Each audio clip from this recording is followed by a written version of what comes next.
It was a copyright on a wide variety of the bracelets that actually bankrupt a $19 million Amazon company. All because of a stupid copyright they didn't check.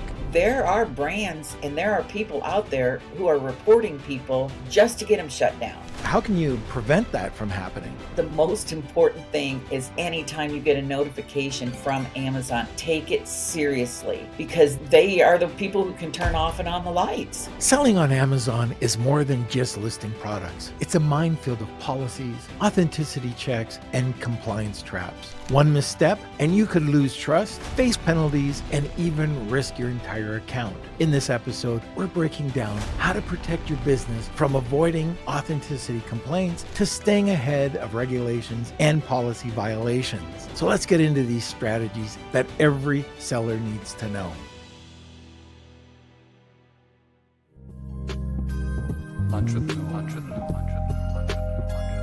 Our guest has a career spanning more than 2 decades. She's worn multiple hats in the field of marketing and sales. She's currently serving as the Director of Sales and Marketing, and I hope I say this right. It's Spec Tech or SPC Tech. She has a keen business acumen that allows her to process procedures, budgets, and business plans quickly to become profitable and efficient. Boy, do I got to talk to her. We're talking about Deb Slaver. So before we get to Deb, we have a quick word from our sponsor. Tired of negative reviews dragging down your star rating in sales? TraceFuse has your back. TraceFuse specializes in removing non-compliant Amazon reviews the right way. I'm talking 100% compliant with Amazon terms of service. And with over 11,000 reviews removed for 400 plus brands, they know what it takes to protect your reputation and boost conversions. And here's the best part. You only pay for performance. That means you only pay for reviews they successfully remove. No contracts, no monthly fees, just results. Plus, as a Lunch with Norm listener, you get 2 reviews removed for free. Ready to clean up your reviews? Visit tracefuse.ai. That's TraceFuse, TraceFuse.ai. Now, we can get into it, like only 15 minutes late, but sit back, relax, enjoy this episode, and let's welcome Deb, finally. Hello, Norm. Thank you. I bet you were just waiting there wondering if I'll ever get to you today. No, I had confidence. Yeah, you saw me go down. You saw me in the fetal position. Oh my gosh. So why don't we, first of all, the big question of the day, is it Spec Tech or SPC Tech?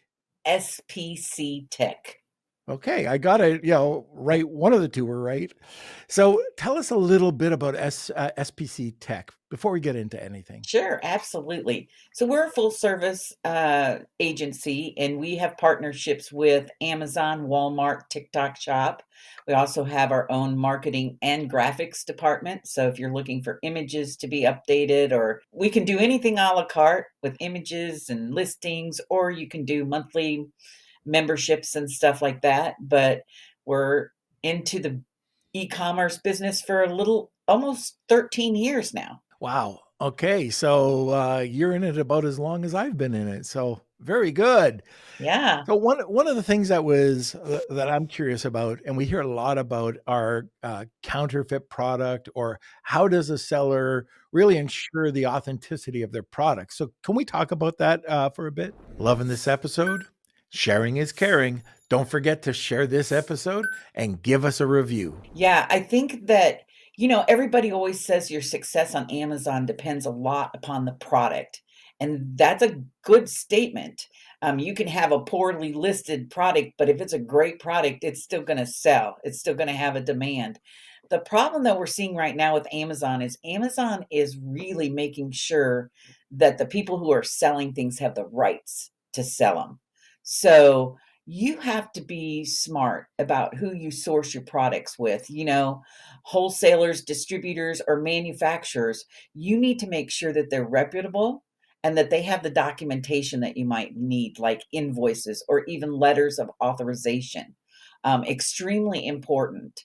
And a lot of them will tell you that, but I would ask to see it. Yeah. Yeah. Even compliance, all those certificates. Yes, absolutely. All the compliance certificates and stuff like that. It really starts before the product. If you want to make sure that your product is successful, you need to make sure that the source that you're getting it for is, legitimate. Right. This leads me to a really interesting story. So I have a client, actually, we're going through right now that exact same issue that a client has that we're working with. But back, 4 years ago, maybe just after COVID, I had a client that was selling all sorts of beauty product. Mm. He bought his product through a wholesaler. Okay. Everything legit. The wholesaler bought it through the manufacturer. And the wholesaler was allowed to sell on Amazon, but he wasn't allowed to sell to another company. So what ended up happening early in the morning, the company that I was representing had their door kicked down to get served a warrant. They seized all of his product, said it was counterfeit, which it wasn't.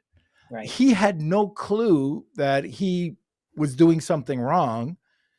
And at the end of the day, the original manufacturer, and I'm talking with rifles, by the way, I've never been in one of those situations, but he was telling me that they all came in, guns a pointing, and he didn't know what was happening. And he got sued for $640,000 from the manufacturer. Wow.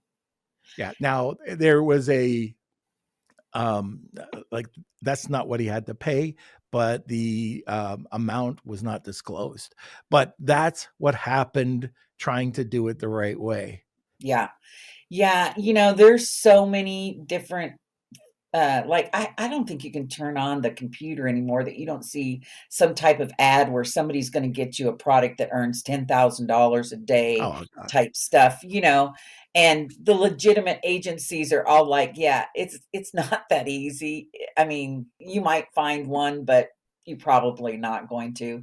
So I think it's really important that people understand that when you're looking for your product is just absolutely when you need to take the most care.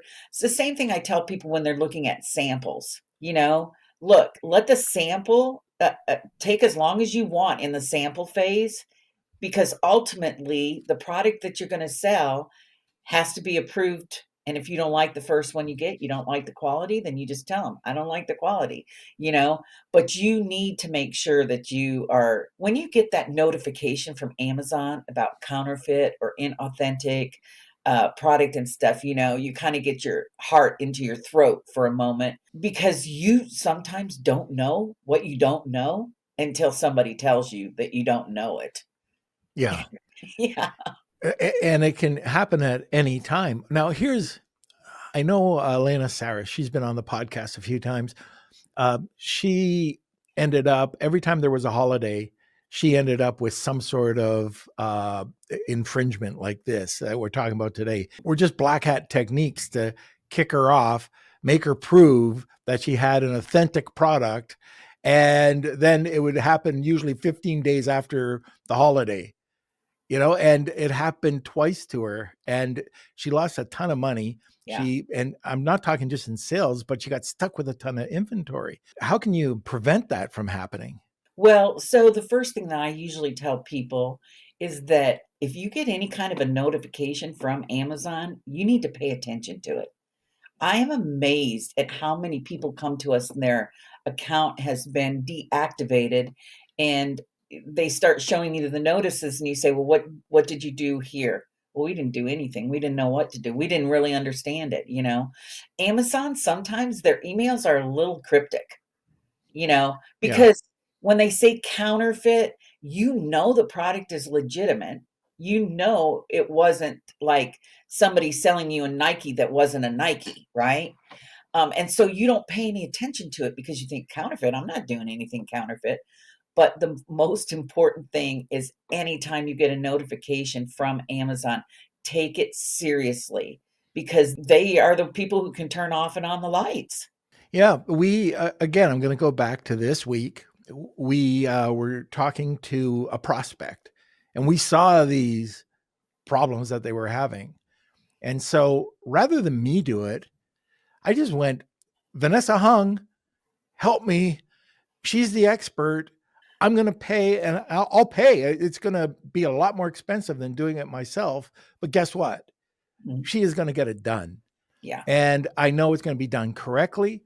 I know that whatever plan of action has to happen, the wording within that email, it's done. And I think too many people try to do it themselves to save a couple of bucks, and it takes them 10 times longer. Yeah, and like you said, we're talking about money. We have people who come to us all the time that will tell us that that's my full income. I've got 8 people, 8 employees who are depending upon this, and I need to do something quickly to get back up because they maybe have some reserves, but you can't tell with Amazon sometimes how long you might be down, Yeah. um, because it's not easy to get in touch with people. We all know that. And it's not always easy to get in touch with people who fully understand what you're trying to tell them. 100%. Yeah, I get it.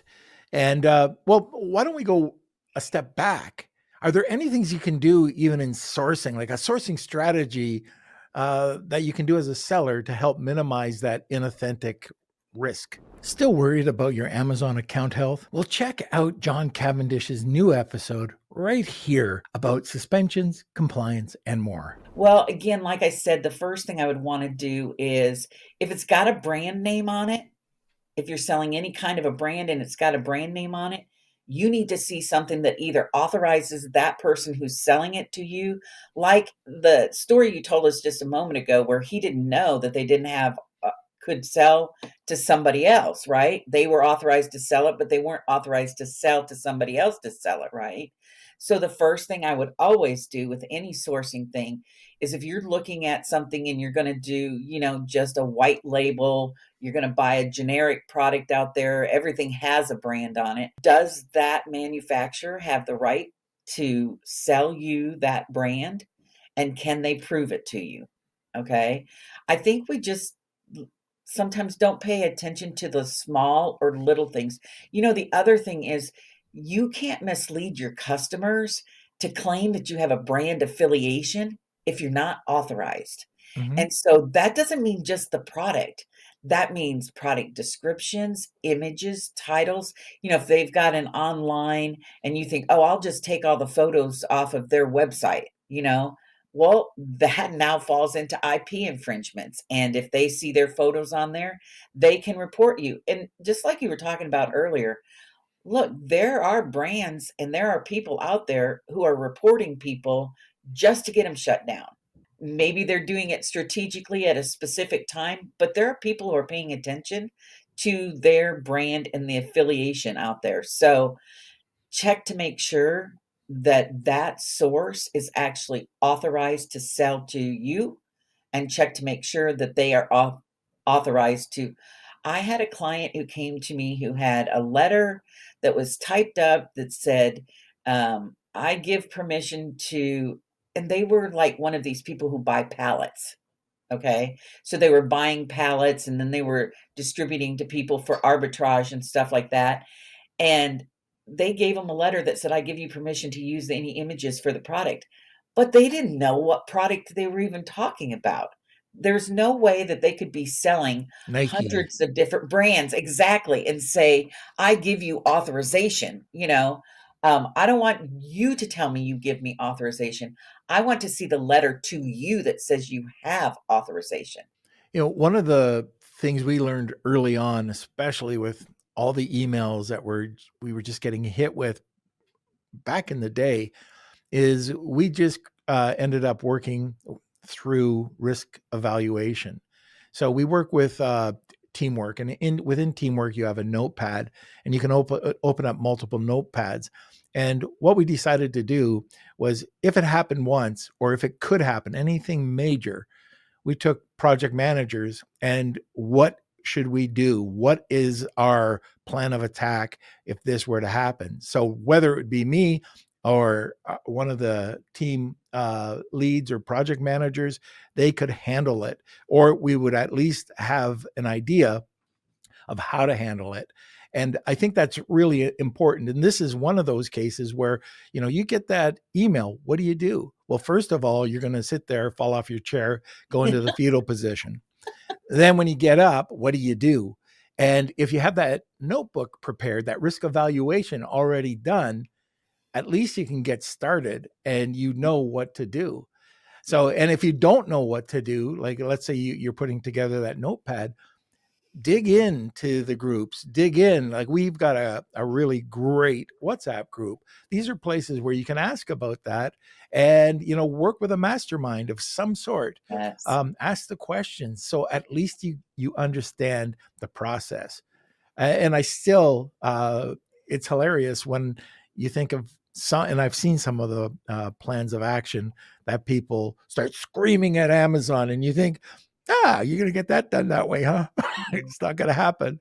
So it's kind of funny, but I want to just bring that out because it's so important to do. At least understand what you have to do. Yes, and I think what they have to understand is what happens if you don't do that.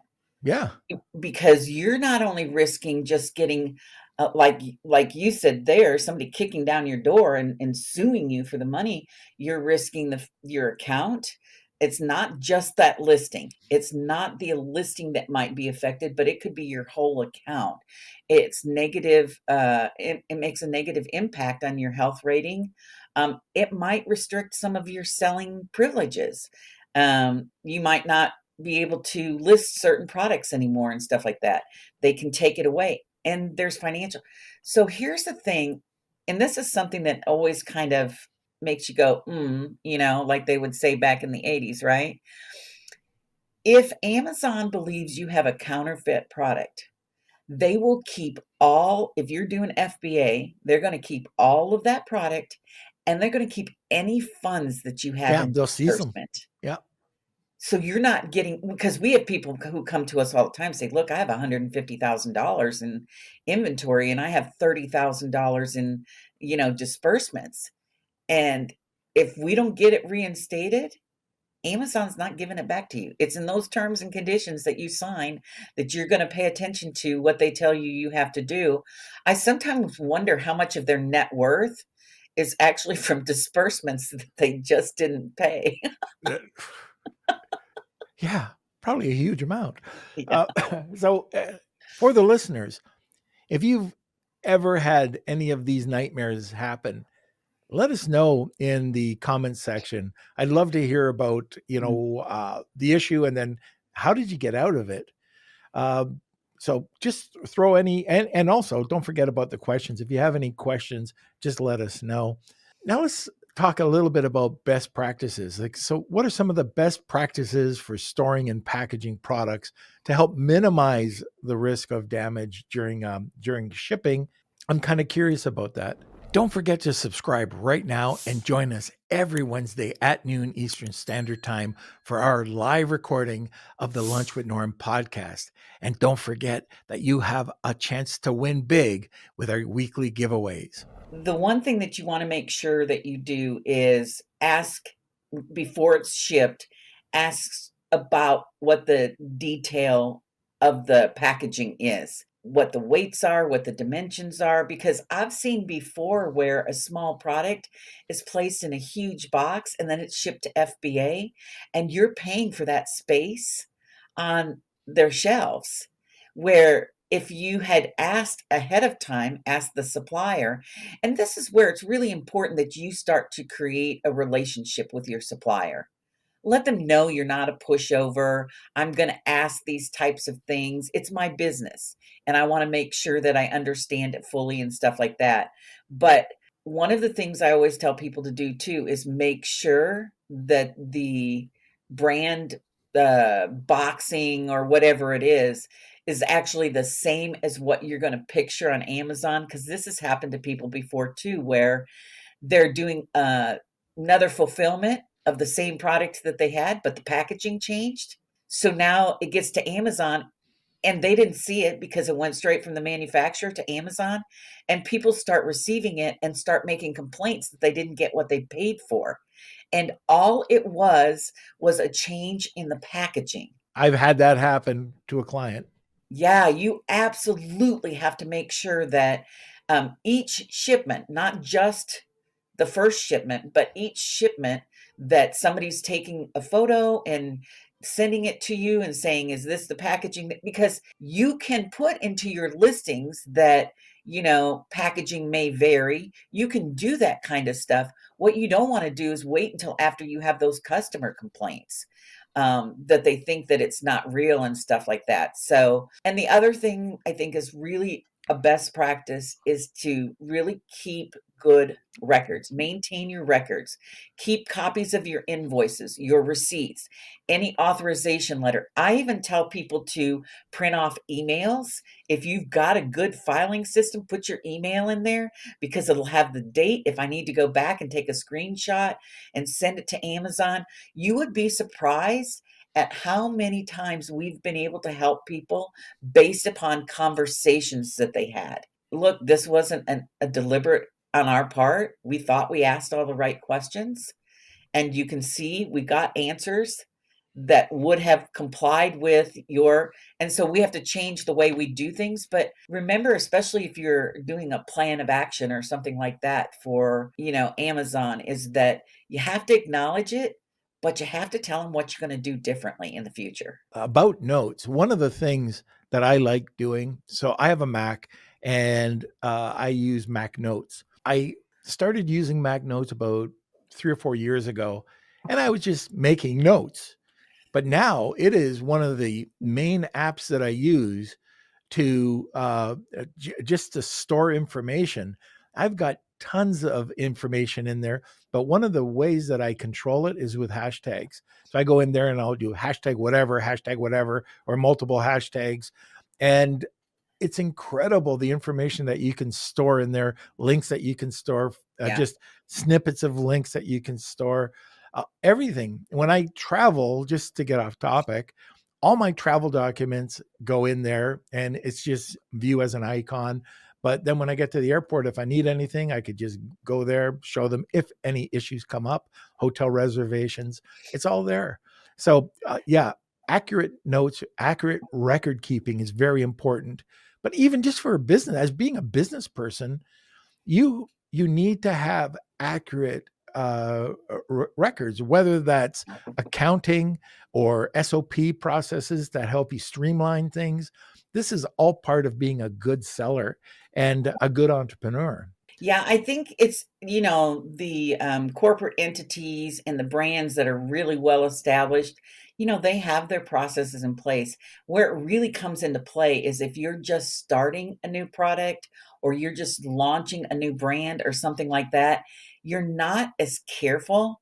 Maybe you are starting in your garage with something that you invented and stuff, and you're not taking your time to be careful because it's not a at that point, you don't think of it as a full-fledged business.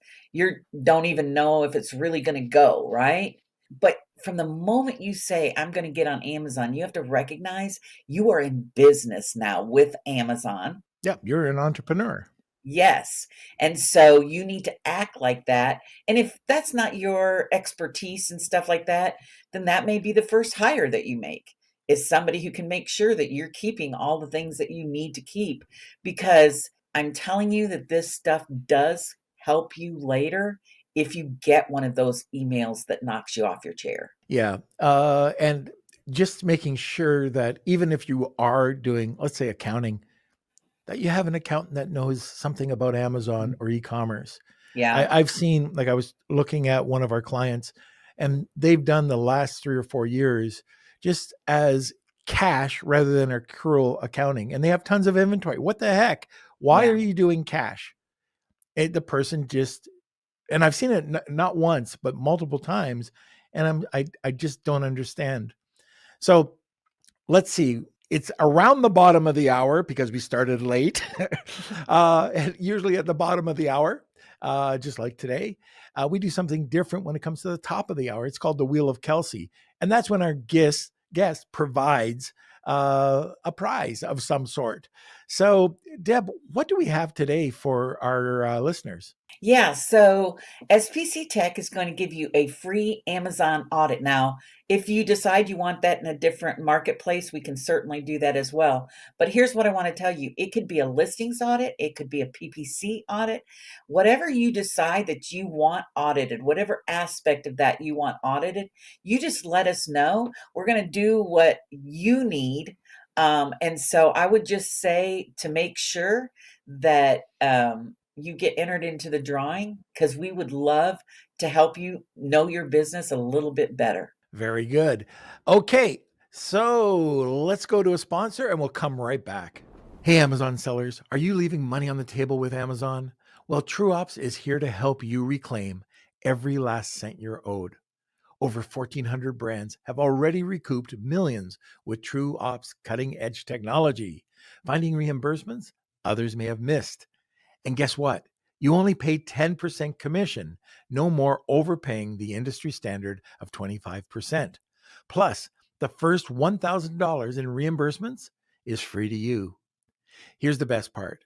TrueOps doesn't get paid unless you do. If Amazon ever reverses a claim, TrueOps automatically credits your fees back to you. Now that's peace of mind. Remember, $1,000 free reimbursements to start, then just 10% of successfully recovered funds. You have nothing to lose but the 3 minutes it takes to sign up for a free audit and so much more to gain.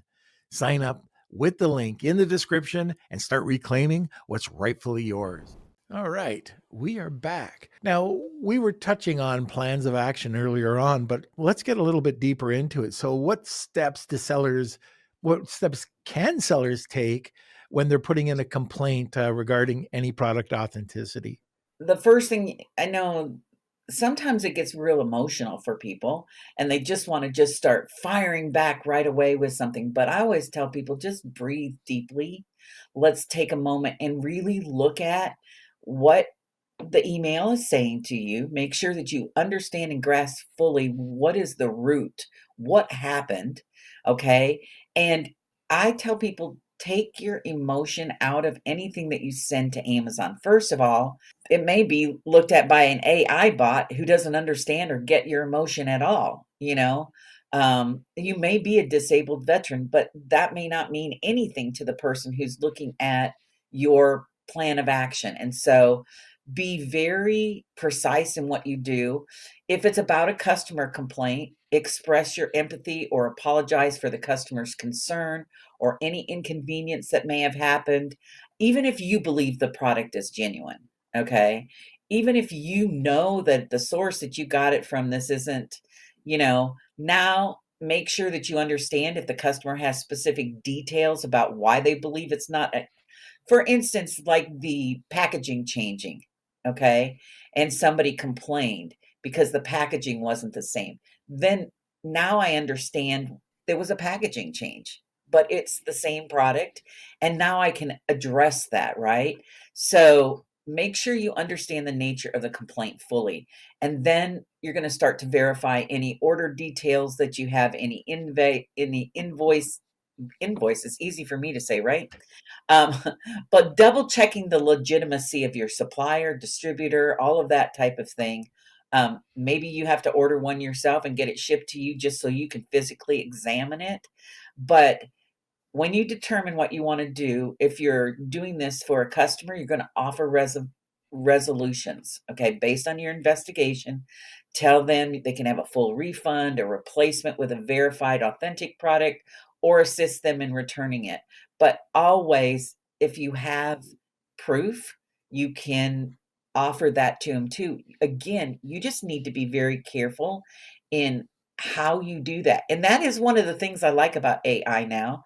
There's been a couple of times, Norm, when I wanted to just fire off an email to somebody and just tell them a piece of my mind. And then I thought, you know, I think I'll put this in Gemini and see if they can rewrite it a little bit better for me. And, they always come across much better than my emotional, feeling that I had, right? Yeah, I know that feeling. So I think then if if you have to appeal it to Amazon, if this is a customer complaint, you're going to appeal it to Amazon as well because your account health is impacted. And one of the things we do at SPC Tech is account health is our specialty. We really work with people who've had account health issues. We work in a lot of industries that have more, like we work in, I would say, health aids and stuff like that, because you have to be so careful about what you say. And Amazon often says you're not doing it correct when you are doing it correct. So you have to make sure if your account health is impacted in any way, that you would appeal it to Amazon with your evidence. Also tell them the resolution that you came to with the customer and stuff like that, and any plan of action that you have to make sure it doesn't happen again. So I think it's just really important that you breathe. Don't get emotional. Don't get emotional. That is so important. I know that feeling when you just want to scream back and you can't do it.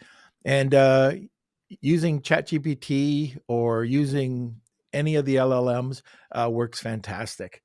Yeah. Even Grammarly, Yes. something like that would work well. Okay, another question is about the different types of IP. So this happened. There's so many things that just happened this week, but I was working with a client. They had a trademark, and they felt that because they registered with brand registry, that there should be no other sellers, even though they sold to these resellers. And I'm talking about wholesalers. They felt that they shouldn't be allowed to sell on Amazon. Well, there was nothing in their retail sellers agreement, but they felt that they owned the brand. So trademark's not going to stop anybody from selling on your price, a free market. But let's talk a little bit about IP protection, like trademarks, copyrights, and patents. So, one of the things I think it's really important to understand is that, particularly, say, in patents, from your first sale, you've started the clock. You now have 1 year to register that patent, or you lose it completely. All right. A lot of people do something that's very unique and don't apply for a patent because they think I'll do it in the future. It's an expensive, thing for me to do. So I'll do it in the future and stuff like that. And you know how fast a year goes? Flies by, right? Yep. And then you don't have any way to protect yourself against it. So it is really important that if you want to protect yourself, you are going to have to go to the right agencies and make sure that you are protecting trademarks or patents or logos or any of that type of stuff that you want. The trademark, Amazon has basically three types of IP information that it will protect for its sellers. The trademark, and the trademark is actually anything that's distinctive in your design or your symbol or a phrase, like Taco Tuesday, right? There was a big debate about whether or not that belonged to, I think it was LeBron James, or it belonged to one of the taco fast food places, because he said it in the thing and they caught on to it. So anything, it can be a brand name, it can be a logo, slogan, and it could even be packaging. If you have a unique design element to your packaging, that could be a trademark. Then they have copyrights, okay? Now, this is original works of authorship. So this could include product descriptions, images, or any kind of creative content. Again, anything that's on the packaging that gives it some element, but not necessarily the structure itself, okay? Copyright protection generally applies automatically when you do an original work, okay? So there's no formal registration for a copyright, but it can offer you benefits if you think you're going to go after an IP or an infringement later. And then the last thing is patents. Now, this is for inventions, new products, processes, machinery. Getting the patent done is a formal application process with patent authorities, and you have to be able to, it will protect you from unique product designs, any utility patents, The most common is like the function of an invention. I will tell you an interesting one. I'm not quite up to your storytelling there, Norm, but I'm going to tell you a story anyhow. I had a lady who was put selling on Amazon some kind of foot, it wasn't a lift, but it was a pad that you put in your shoe, you know, for medical reasons and stuff like that. She came to us because she actually had somebody else who was going to sue her because they thought she took her patent. So we started looking at all the paperwork. She filed her patent before they filed their patent. So now we were able to go back and say, uh, I didn't copy your patent. My patent was on file almost a year before you guys filed for your patent. So now they have to figure out whether or not she actually they had any similarities, because if they did, they may have been an infringement. So this is just something that you do to protect yourself, all right? But um, you can always register your brand with Amazon, but know that Amazon is not the US Patent and Trademark Office. Okay, so they may be able to protect you a little bit on Amazon, but even that is limited as to what they can do for infringements and stuff like that. But as a seller, I think it's also really important to avoid using any trademarks, any copyrights, or any patents that belong to others, again, without authorization. But those are really the three places that you can look at IPs: trademarks, copyrights, and then patents. Yeah, and for patents, you really do have to police your own patent. It's not up to Amazon to do the policing, No. but yeah, you've got to keep your eyes open and make sure this is something. This is on trademarks. So Kevin and I are creating this company, and we just gave our patent attorney a bunch of trademark attorney, all these trademarks that we needed to have done. We spent $5,200. Yeah. This is just for a name search, not to file a name search. $5,200, and none of them really could be trademarked. And we thought we had something very unique. We did our own searches, but he came back and he said, no, these are not unique enough. And you have to check the different classes. So I hear people saying, oh, you can go and do it with a paralegal, or you can do it yourself. That's, in my opinion, not the greatest advice. If you're going to have something that's going to be yours, that is going to turn into goodwill, that is going to add an 0 or 2 to your valuation at the end of the day, why are you not spending good money for a good attorney to make sure that everything is the right classes, and this goes for patents, or this goes for anything. There's good money to be spent, and there's so many times you try to do this on the cheap and you pay for it. And there's a ton of people that are probably listening right now that have had this come back and bite them 2-3 years once they get into it, and now they've got a problem. Yeah. One of the really great companies I worked with did bracelets, and it was a copyright on a wide variety of the bracelets that actually bankrupt a $19 million Amazon company. Wow. Yeah. All because of a stupid copyright they didn't check. Mhm. Mhm. Yeah. Yeah, I think we talked about it before. You know, you're running and operating a business, and you need to understand when you get onto Amazon, they're gonna be look, a good entrepreneur looks for expertise. Right. And they'll pay for it. They should pay for it because, like you said, down the road someplace, that's an additional 0 or 2 zeros to your profit and to what your sales are and your revenues and stuff like that. And so from the very beginning, I tell this to people all the time who come and say, "Hey, I think I wanna get started on Amazon." You need to make sure if you wanna get started on Amazon that you're taking it like it's a business and that you're, in some cases, willing to go a period of time where you might not be making money. Maybe we're doing some PPC to get a launch out or something like that, but you need to understand everything that's in everyone thinks Amazon is an easy business to get into. Doesn't cost me a lot. I can get into Amazon easy, right? There's a cost for being a business owner, and it's operating properly. Absolutely. Look, any listeners, if you have any questions, there's no bad questions. If you're thinking about it, I know others are thinking about it. So we've got a few minutes left. Make sure you throw it into the comments section. I don't see any horror stories. I've got tons of horror stories I can tell. So I guess all of our listeners, and I know Tom, come on, Simon, Steve, I know you're entered in the Wheel of Kelsey, but I also know all these guys are successful sellers as well. You got to have at least one horror story. Come on, guys. But, you're off the hook. There's no pressure. Another really big issue right now, I've seen sellers like from day one, who owns the photography? Do I have a copyright on my photography? And then now, how can I protect those images?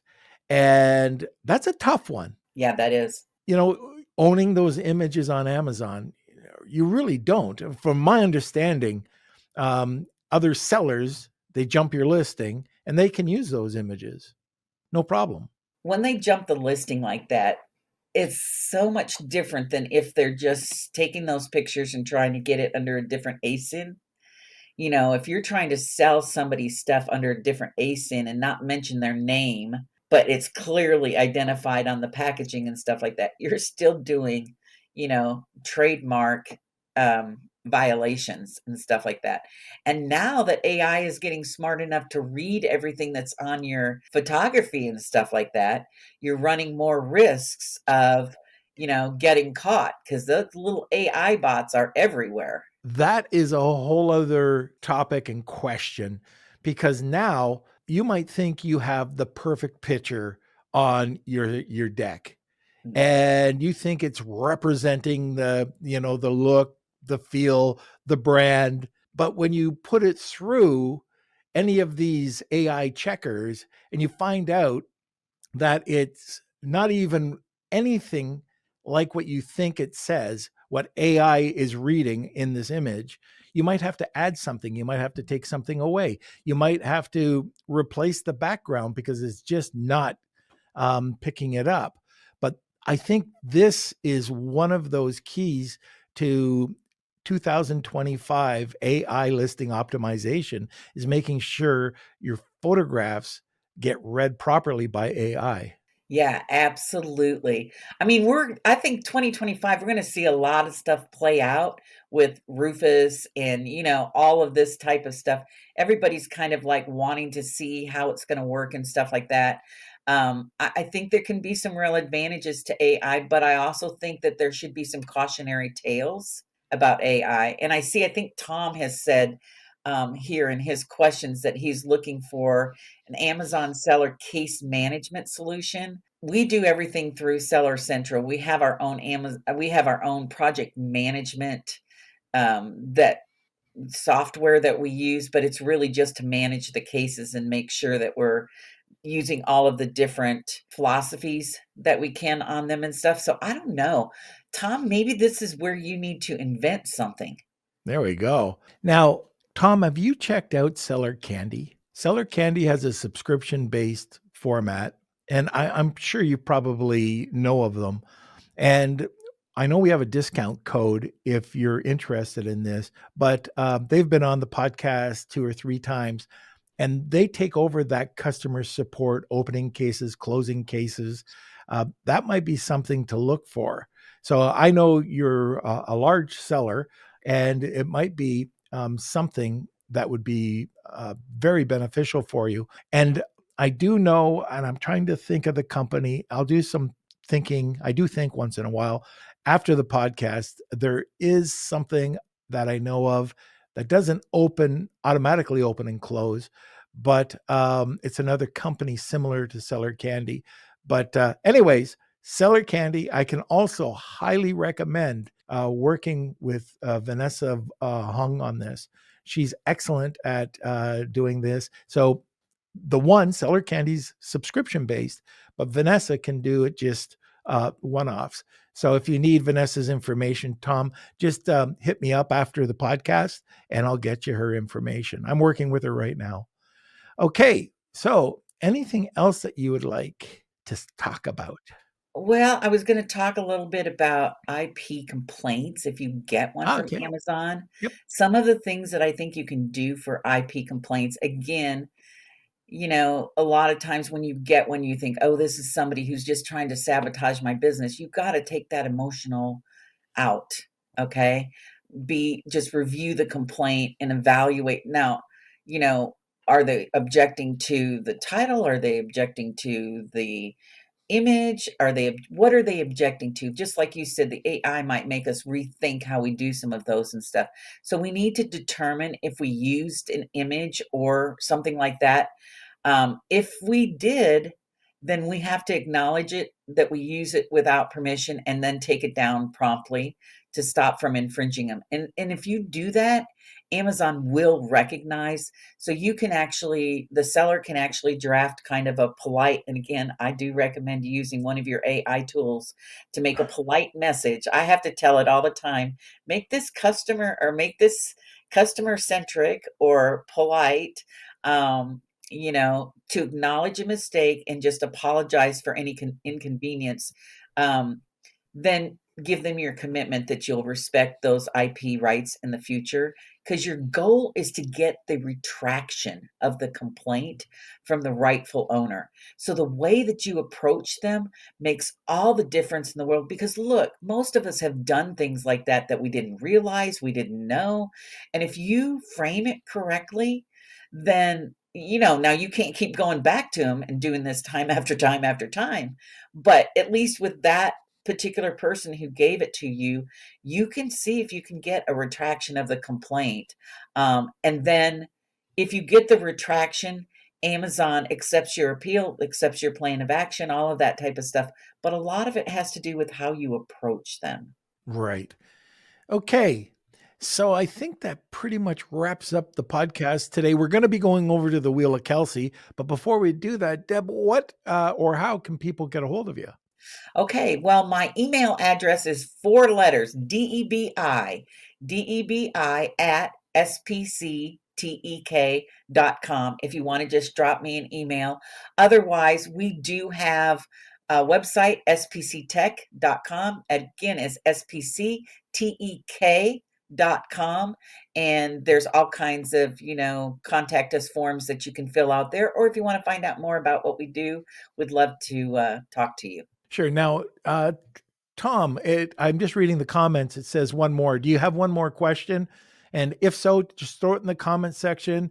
I'll run the last sponsor ad and then we'll go to the Wheel of Kelsey. If you do have a question, we'll answer it before we do that. Start, scale, exit, repeat. I'm Colin C. Campbell, and I've started over a dozen multi-million-dollar companies in the last 30 years. I spent the last 10 years writing the book, Start, Scale, Exit, Repeat, to figure out what it is that these serial entrepreneurs do over and over again. We interviewed over 200 people. We created 58 chapters, over 30 illustrations, 180 callouts, and we quite frankly made this book for the ADHD entrepreneur. It's been #1 on Amazon in 15 categories and has won 12 awards globally. Get your book today, either on ebook, paperback, hardcover, or Audible on Amazon or your favorite bookstore. And that's changed so much. I think he's won 24, 25 awards right now with that book. Deb, if you haven't checked that out, you might want to. It is a great book for entrepreneurs. It really is one of the best business books that I've ever read. Oh, good. And Forbes is just going crazy over the success of that publication. So we do have a couple questions. Yes, I saw this. Let's see. Kels, what is that? If we take over account from another company, and if you purchased it, what is the best way to make sure brand registry changes ownership without problems? So you definitely want to make sure that you have the proper sale documents that show that they are no longer associated with, the product that you've purchased everything. So yes, if it's an asset purchase, you can submit that to Amazon so that they can change the brand registry for you, but make sure you have, again, the correct paperwork to show or designate the sale and who is now owns the brand. Yeah, you're not a manager, you're an owner now. Yeah. Hopefully that helps you out. If you have anything more, or if we need to get more detailed, Tom, just throw it in the WhatsApp group and I'll help you out there. But also there's tons of other people that have gone through it that can help you out even further. Deb, thank you for coming on. We're talking about a bunch of things that people think they know, but hopefully the information that we provided today, there's so much more to understand about everything we talked about today, especially with anything authenticity wise. So that's it. Well, thank you for being on. I really appreciate it, Norm. I like to listen. I like to read your newsletter, but I like to listen. I was on one of your podcasts last week with Kevin. Yeah. And so I like to watch things during my lunch so that I can make sure that I stay up on what's current, and you do a good job. Thank you. Oh, you're very welcome. So once again, thank you for being on the podcast. We're going to remove you, put you backstage, and then we'll come back. Okay. So I think that's it for today. You have multiple ways of getting hold of us. You can watch a podcast, read the newsletter, come over to the WhatsApp group or the Facebook group. Either one or any combination is great. If you have any questions, make sure you let us know. And that's it for today. We'll see you next Wednesday. Lunch with the